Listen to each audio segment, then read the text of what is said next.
धर्मराज युधिष्ठिर ने कामदा एकादशी की कथा एवं महत्व प्रभु श्री कृष्ण के श्री मुख से सुनकर तृप्त हो गए और भगवान श्री कृष्ण से इस एकादशी के पश्चात आने वाली एकादशी के बारे में जानने की जिज्ञासा जताई। वह कहने लगे, युधिष्ठिर, है कृपा सिंधु केशव, मैं आपके श्रीमुख से चैत्र माह के शुक्ल पक्ष में आने वाली कामदा एकादशी की कथा सुनकर तृप्त हो गया हूँ और आपसे ये प्रार्थना करता हूँ कि आप मुझे चैत्र माह की कृष्ण पक्ष पर आने वाली एकादशी के विषय में बताएं। इस एकादशी का नाम एवं महात्म्य बताने की कृपा करें। युधिष्ठिर की जिज्ञासा को देख केशव ने एक मधुर स्मित के साथ अपने वचनों में कहा, श्री कृष्ण, है धर्मराज, चैत्र माह के शुक्ल पक्ष पर आने वाली एकादशी को वरुथिनी एकादशी कहा जाता है। ये पापनाशिनी और मोक्षदायिनी एकादशी है। जो भी भक्त इस एकादशी के सभी नियमों का अनुसरण करते हुए एकादशी का व्रत पूर्ण करता है, वह निश्चित रूप से अपनी सभी इच्छाओं की पूर्ति करता है और अंततः वो मेरे धाम वैकुंठ को जाता है। इस एकादशी की कथा में अभी आपको सुनाने जा रहा हूँ, अतः ध्यानपूर्वक सुनाएगा।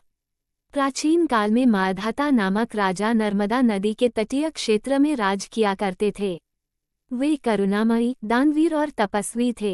एक दिन राजा माधाता नर्मदा नदी के तटीय विस्तार में आए हुए जंगल में तप करने हेतु गए। कुछ ही क्षण में वह अपने तप में लीन हो गए। उसके पश्चात एक विकराल भालू राजा की गंध भांप पर राजा की तप स्थली पर आ पहुंचा। वह भालू अत्यंत भूखा था और उसे राजा की गंध अत्यंत आकर्षित कर रही थी।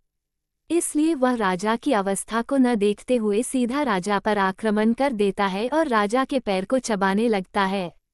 कुछ देर तक वह उसी स्थिति में राजा के पैर चबाता रहता है।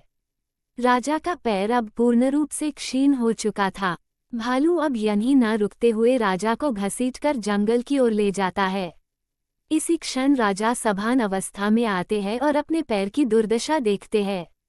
वे अपनी स्थिति को देख घबरा जाते हैं, किंतु तापस धर्म के अनुसार भालू पर क्रोध एवं प्रहार न करते हुए भगवान विष्णु की प्रार्थना करने लगते हैं और अपने दीन स्वर में भगवान विष्णु को पुकारते हैं। राजा की दीन पुकार सुन भगवान विष्णु वहां स्वयं प्रकट होते हैं और अपने सुदर्शन चक्र से भालू का सिर धड़ से अलग कर देते हैं। राजा अपनी दशा देखकर बहुत शोकातुर हो जाते हैं। भालू राजा का पैर पहले ही खा चुका था। राजा को शोक में देख भगवान विष्णु अपने उच्च स्वर में बोलते हैं, भगवान विष्णु, है राजन, तुम शोक मत करो। इस भालू द्वारा तुम्हें जो कष्ट प्राप्त हुआ है वह तुम्हारे पूर्व जन्म के कर्मों के कारण ही हुआ है।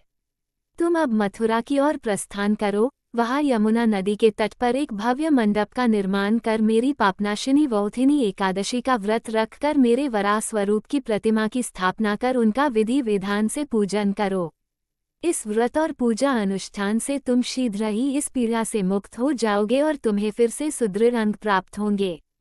भगवान विष्णु के वचन सुन राजा माधाता ने भगवान विष्णु की आज्ञा से मथुरा जाकर विशाल पंडाल की रचना कर अपने सभी स्वजनों के साथ यमुना नदी के पवित्र तट पर भगवान विष्णु की अति प्रिय ऐसी वरुथिनी एकादशी का व्रत किया और भगवान के वराह स्वरूप की प्रतिमा को स्थापित कर उनकी विधि विधान से पूजा अर्चना भी की और उसके बाद सभी स्वजनों के साथ यमुना स्नान करते हुए निर्धन और ब्राह्मणों को उचित दक्षिणा और दान भी किया।